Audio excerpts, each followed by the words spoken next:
जाबाजों का यहाँ पुनः अभिनंदन करता हूँ।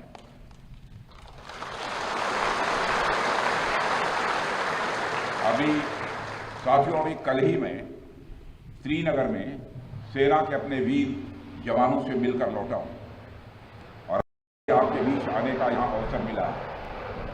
कल मैं भारत के उत्तरी भाग में जवानों से मिला और आज मैं भारत के पश्चिमी भाग में अपने एयर वॉरियर्स और अन्य जवानों से भी यहाँ मिल रहा हूँ।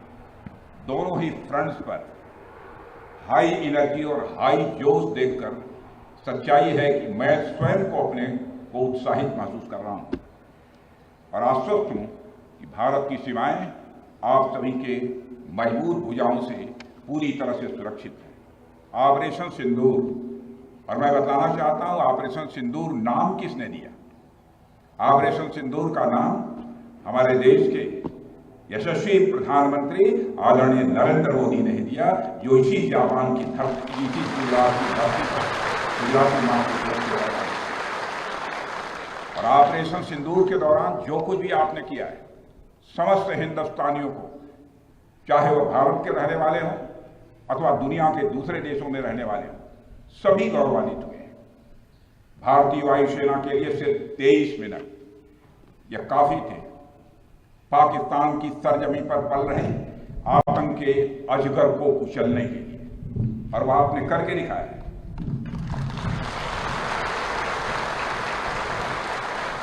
और मैं यह कहूं तो यह कहना गलत नहीं होगा, जितनी देर में लोग नाश्ता पानी निपटाते हैं उतनी देर में आपने दुश्मनों को निपटा दिया।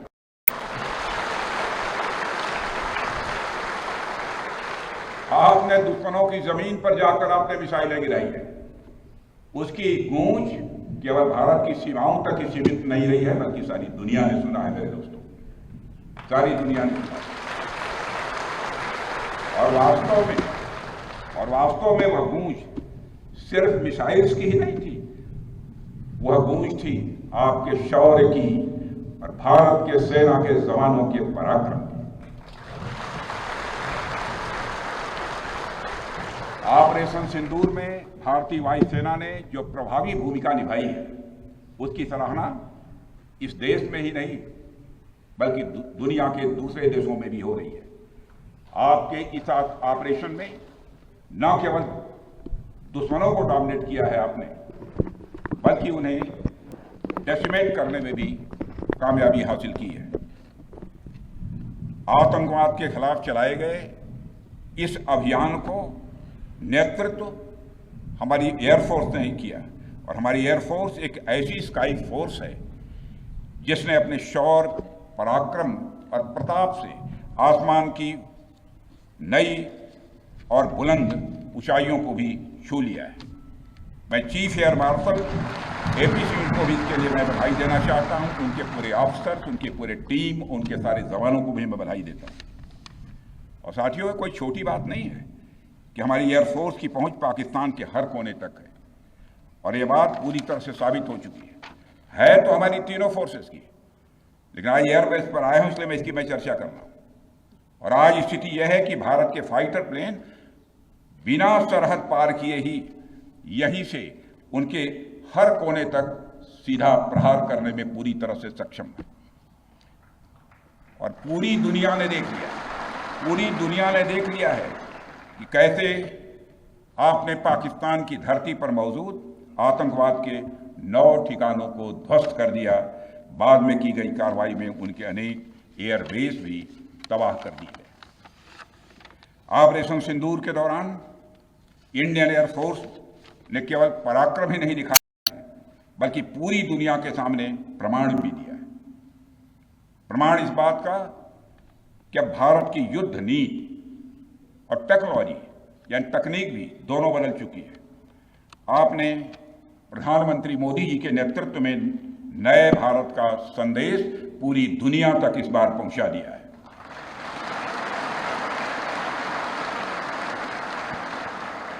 और साथियों, यह संदेश है कि अब भारत केवल विदेशों से इंपोर्ट किए गए हथियारों और प्लेटफॉर्म्स पर ही निर्भर नहीं है, बल्कि भारत में बने अस्त्र और शस्त्र भी हमारी सैन्य शक्ति का अब हिस्सा बन चुके हैं। अब भारत में बने और भारतीय हथियारों से बने हथियार भी अचूक और अभेद्य हैं। यह पूरे विश्व ने देख लिया है। ब्रह्मोस मिसाइल की ताकत को तो पाकिस्तान ने खुद स्वीकार कर लिया है। हमारे देश में एक कहावत काफी पुरानी है और वह है दिन में तारे दिखना।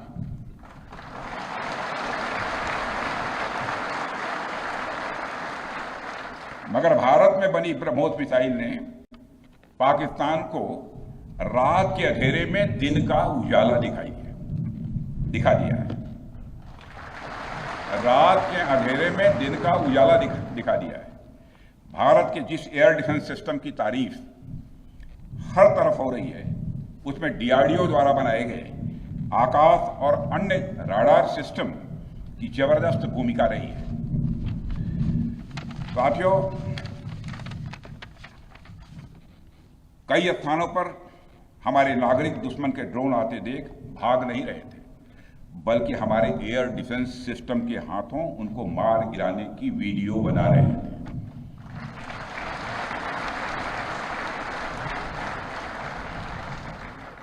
अब ड्रोन देखकर लोग भागने लगते हैं, लेकिन हमारे भारत के नागरिक वीडियो बना रहे थे।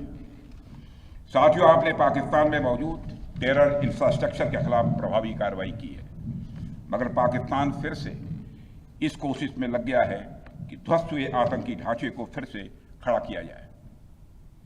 वहां की सरकार पाकिस्तानी आम नागरिकों से लिया गया टैक्स जैशे मोहम्मद जैसे आतंकवादी संगठन के आका मसूद अजहर को करीब 14 करोड़ रुपए देने में खर्च करेगी, जबकि वह यूनाइटेड नेशंस डेजिग्नेटेड टेररिस्ट घोषित हो चुका है। इतना ही नहीं, लश्कर-ए-तोयबा और जैश-ए मोहम्मद के मुरूद के और बहावलपुर स्थित टेरर इंफ्रास्ट्रक्चर को फिर से खड़ा करने के लिए पाकिस्तान सरकार ने आर्थिक सहायता देने की घोषणा की है, लेकिन निश्चित रूप से इंटरनेशनल मॉनेटरी फंड से आने वाले $1 बिलियन के बड़े हिस्से को टेरर इंफ्रास्ट्रक्चर को फंड करने में इस्तेमाल होगा, ऐसा मेरा मानना है। क्या यह इंटरनेशनल मॉनेटरी फंड IMF द्वारा, जो कि एक इंटरनेशनल ऑर्गेनाइजेशन है, उसके द्वारा इनडायरेक्ट फंडिंग इसे नहीं माना जाएगा? मैं दुनिया के लोगों के सामने यह सवाल रखना चाहता हूं। इसलिए मैं मानता हूं कि आज के समय में पाकिस्तान को किसी भी तरह की आर्थिक सहायता टेरर फंडिंग से कम नहीं है। भारत यही चाहेगा कि IMF पाकिस्तान को अपनी $1 बिलियन की असिस्टेंस पर वह पुनर्विचार करे और आगे भी किसी भी तरह की सहायता देने से IMF परहेज करे। भारत नहीं चाहता जो फंडिंग हम IMF को करते हैं वह डायरेक्ट या इनडायरेक्ट किसी भी तरीके से पाकिस्तान या किसी भी देश में टेरर इंफ्रास्ट्रक्चर को बनाने में वह इस्तेमाल की जाए। हम नहीं चाहते। साथियों, अब यह स्पष्ट हो गया है कि पाकिस्तान में आतंकवाद और वहां की सरकार का चोली दामन का संबंध है। स्टेट और नॉन स्टेट एक्टर के बीच का नकाब अब पूरी तरह से उतर चुका है। अतः इस परिस्थिति में यदि वहां परमाणु अस्त्र एटॉमिक वेपन रहते हैं तो इस बात की संभावनाओं को भविष्य में नकारा नहीं जा सकता कि कभी वो आतंकवादी तत्वों के हाथों में चले जाएं। ये सिर्फ भारत के लिए नहीं बल्कि पूरी दुनिया के लिए और पाकिस्तान की आम जनता के लिए भी एक गंभीर खतरे की बात होगी। सारे विश्व और खासकर पाकिस्तान की आवाम को यह समझना होगा कि वो कितने बड़े खतरे के मुकाम पर बैठे हैं। वो एक ऐसे बारूद की ढेर पर बैठे हैं जिसके चारों तरफ माचिसों आपस में लड़ते हुए लोग हैं। इस हालात के लिए पाकिस्तान की फौज को संदेश देना चाहूंगा, कागज का है लिबास, चिरागों का शहर है, चलना संभल संभल के क्योंकि तुम नशे में हो।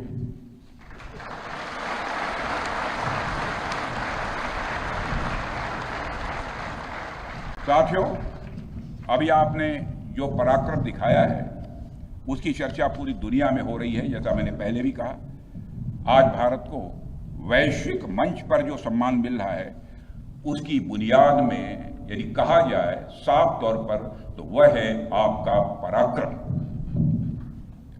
और यही कारण है कि भारत का बच्चा बच्चा आपको अपना आइडल मानता है, बच्चा बच्चा आपको अपना आदर्श मानता है। आपने पूरे देश को यकीन दिलाया है कि नया भारत अब सहन नहीं करता बल्कि वह पलटकर जवाब देता है।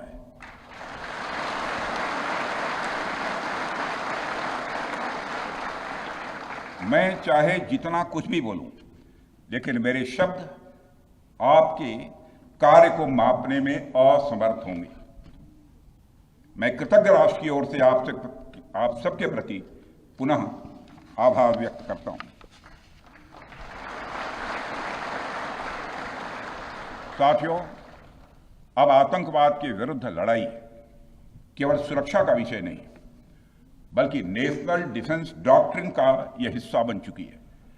हम आपके साथ मिलकर इस प्रॉक्सी और हाइब्रिड वॉरफेयर को जड़ से समाप्त करेंगे। रक्षा मंत्री होने के नाते यह संकल्प मैं दोहराना चाहता हूं। अब हमारा भारत पहले का भारत नहीं है। प्रधानमंत्री के नेतृत्व का यह नया भारत का जन्म हो चुका है। मेरे बहनों भाइयों,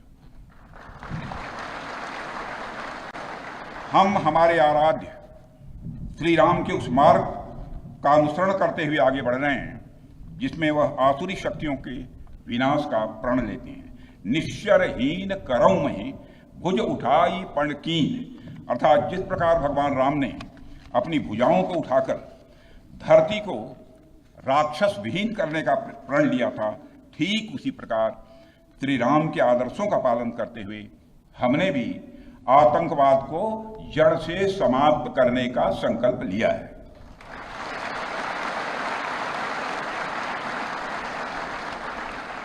साथियों, प्रधानमंत्री मोदी जी के नेतृत्व में हमारी सरकार आने के बाद सैन्य मामलों को लेकर भारत की सोच और सामर्थ्य दोनों में अभूतपूर्व बदलाव आया है।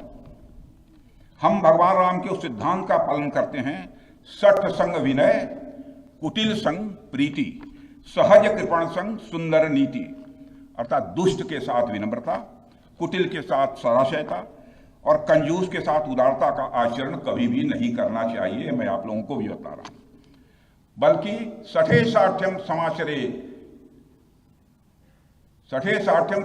या टिट फॉर टैट।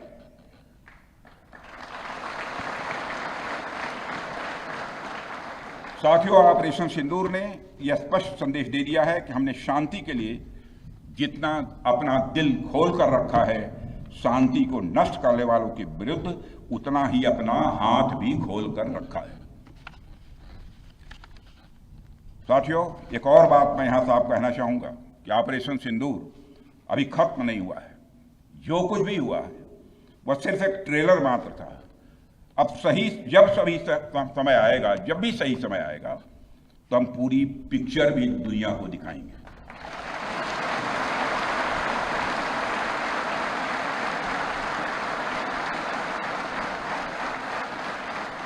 साथियों, आप सब तो जानते ही होंगे कि भारत में जब भी कोई उपद्रवी तत्व होता है जिसको लेकर यह आशंका रहती है कि यह भविष्य में कुछ उपद्रव कर सकता है, तो उसको मजिस्ट्रेट एवं पुलिस द्वारा गुड बिहेवियर के प्रोबेशन पर रखा जाता है। कोई गड़बड़ करता है तो उसको कुछ समय के लिए मजिस्ट्रेट गुड बिहेवियर के प्रोबेशन पर रखते हैं। अगर वह व्यक्ति प्रोबेशन के दौरान कोई भी शरारत करता है तो उसे उचित दंड भी दिया जाता है। ठीक उसी तरह वर्तमान सीज फायर में हमने पाकिस्तान को बिहेवियर के आधार पर अभी प्रोबेशन पर रखा हुआ है। यदि उसका बिहेवियर सुधरता है तब तो ठीक, और यदि बिहेवियर में फिर से गड़बड़ी आती है तो उसको कड़े से कड़ा दंड दिया जाएगा।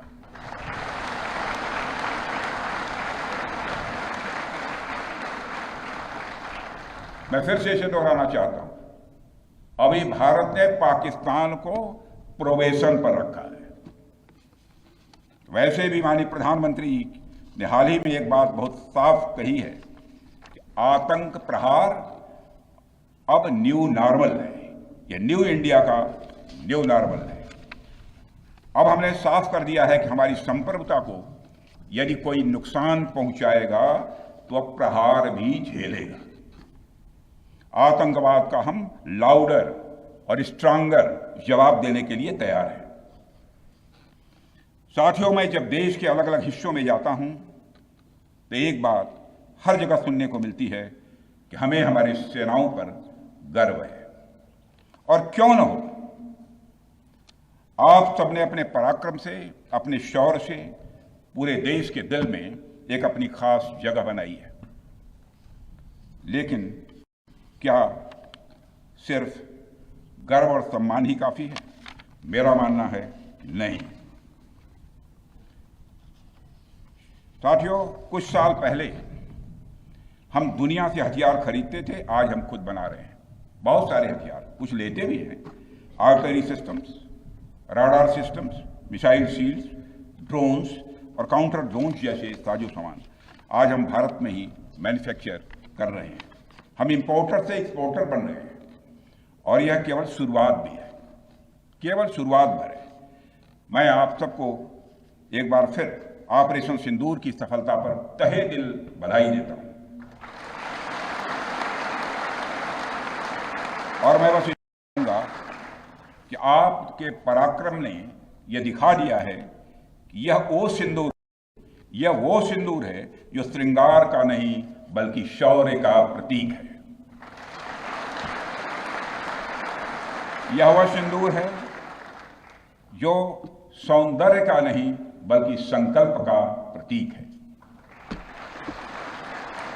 यह सिंदूर खतरे की वह लाल लकीर है, यह सिंदूर खतरे की वह लाल लकीर है जो भारत ने अब आतंकवाद के माथे पर खींच दी है। मैं इस अवसर पर साथियों आप सभी के साथ साथ जनता का भी आभार प्रकट करता हूं। भारत की जनता ने एकजुटता और समझदारी का परिचय देते हुए आप सभी का, सरकार का, यानी पूरे देश का सहयोग किया है। इस लड़ाई में न केवल सरकार, आर्म्ड फोर्सेस और सुरक्षा सभी नागरिक एकजुट थे, और मैं कह सकता हूं कि भारत का हर नागरिक इसमें सिपाही की तरफ भागीदार था। मैं देश की उन माताओं को भी प्रणाम करना चाहता हूं जिनकी कोख से आप जैसे बहादुरों ने जन्म लिया है।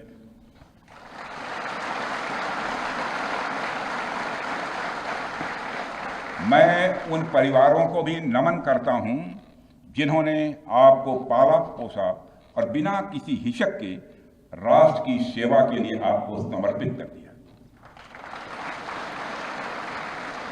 और मैं आपको आश्वासन देता हूं, सरकार और देश की जनता हर कदम पर, हर स्थिति में आपके कंधे से कंधा मिलाकर आपके साथ खड़ी है।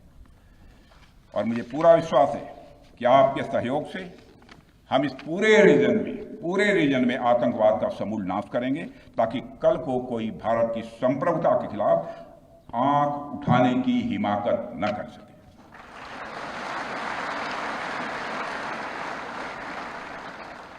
साथियों, मैं कहना चाहूंगा कि भारत की सेना जो